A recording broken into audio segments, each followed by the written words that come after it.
Middle-earth, a land of ancient forests, towering mountains, and vast plains.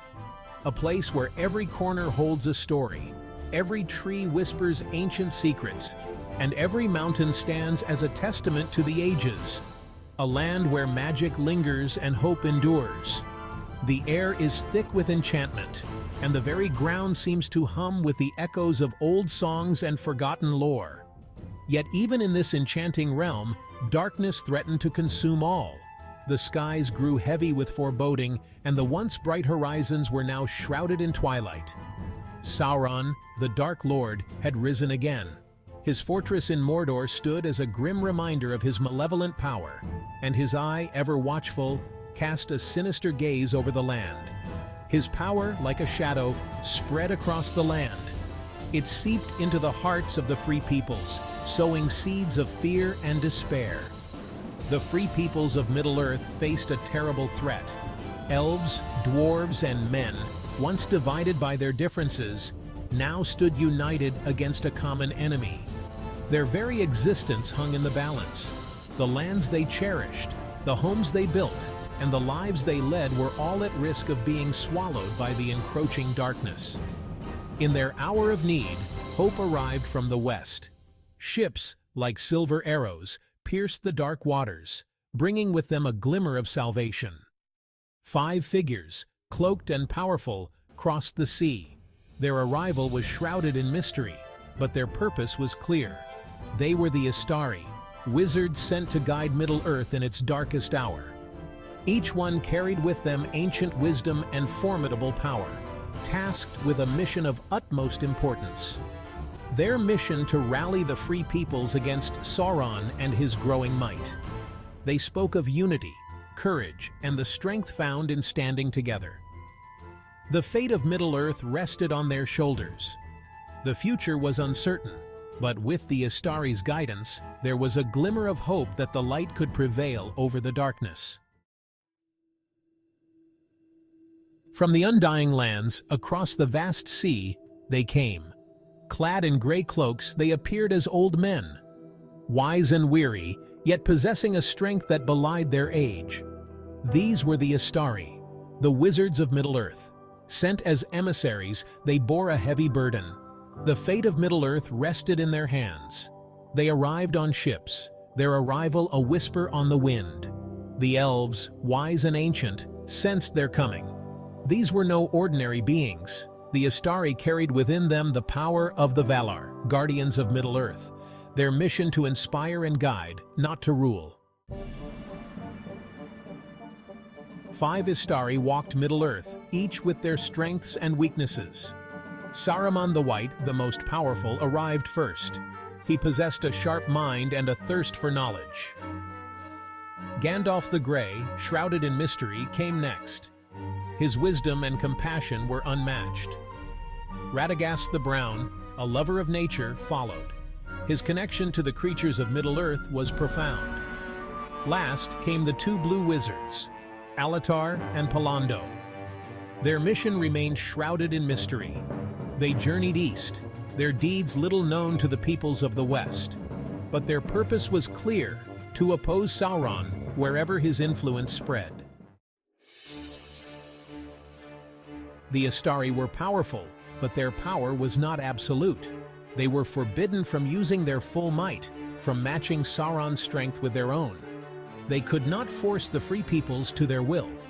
Their role was to guide, to inspire, to awaken the courage within the hearts of elves, dwarves, and men.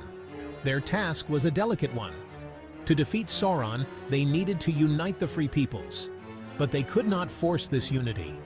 It had to come from within. The Istari had to tread carefully, nudging events in the right direction without revealing their true power. Section 5. The Corrupting Lure of Power. Saruman's Fall. Saruman the White Wizard grew impatient. His wisdom and power were unmatched, yet he felt an unsettling restlessness within him. He saw the strength of Sauron's armies, vast and seemingly unstoppable.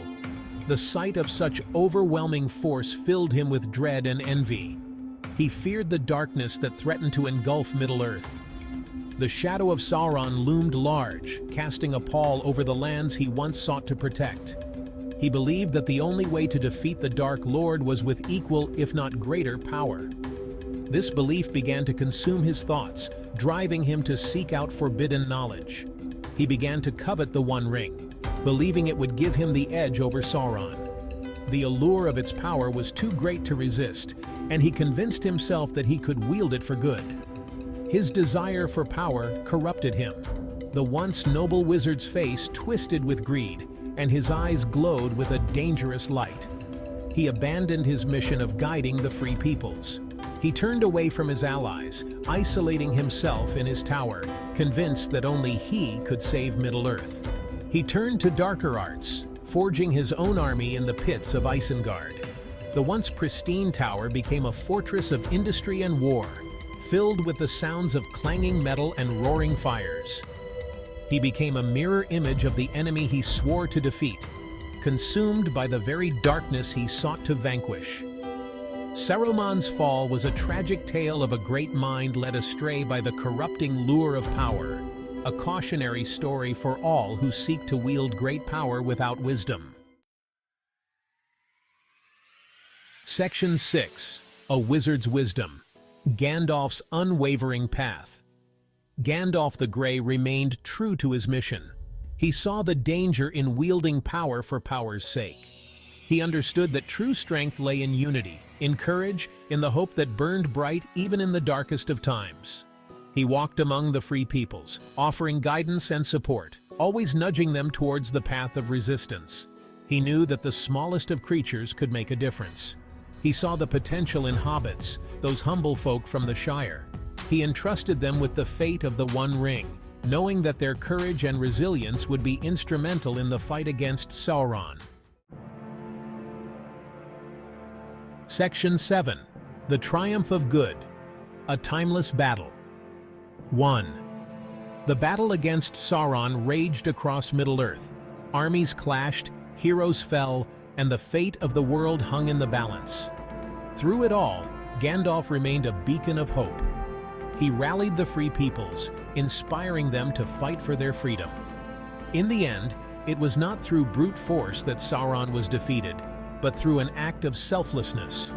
The One Ring was destroyed, and with it, Sauron's power was broken. Good triumphed over evil, proving that even the smallest person can change the course of history. Section 8. Beyond the Shadow. The Departure of the Istari. With Sauron's defeat, the mission of the Istari was coming to an end. Their work in Middle-earth was done. They had fulfilled their purpose. It was time for them to return to the Undying Lands. Gandalf, aboard a ship bound for the west, looked back at Middle-earth one last time. He knew that the fight for good would never truly end. But he also knew that the people of Middle-earth were strong enough to face whatever challenges lay ahead. Section 9. Echoes of their journey, lessons in courage and hope. In the vast and enchanting world of Middle-earth, the tales of the Istari, the wise wizards, have been passed down through generations. Their stories are not just about magic and power, but about the deeper values that define true heroism. The story of the Istari is a timeless one. These wizards, sent by the Valar, were tasked with guiding the free peoples of Middle-earth against the rising darkness. They were not to dominate, but to inspire and lead with wisdom and kindness. It reminds us that even in the darkest of times, hope endures. Just as a single ray of light can pierce through the thickest darkness, hope can shine through the most challenging moments of our lives. The Istari showed that no matter how dire the situation, there is always a glimmer of hope to hold on to. It teaches us that true power lies not in might or dominion, but in compassion, wisdom, and the courage to do what is right. The Istari, through their actions, demonstrated that the greatest strength comes from understanding and empathy. They helped those in need, guided the lost, and stood up against tyranny with unwavering resolve. As we face our own challenges, let us remember the lessons of the Istari. In our modern world, we too encounter battles, both big and small. Whether it's standing up for justice, helping a friend in need, or simply making the right choice in difficult times, the spirit of the Istari can guide us. Let us be beacons of hope in a world that desperately needs it. Just as the Istari lit the way for the people of Middle-earth, we can illuminate the path for others. By spreading kindness, offering support, and standing firm in our beliefs, we can make a difference. Let us have the courage to stand up for what we believe in, no matter the odds. The Istari faced immense challenges and powerful adversaries, yet they never wavered. Their courage serves as a reminder that we too can stand tall, even when the odds seem insurmountable. The journey may be long, but like the journey of the Istari, it is ultimately a journey toward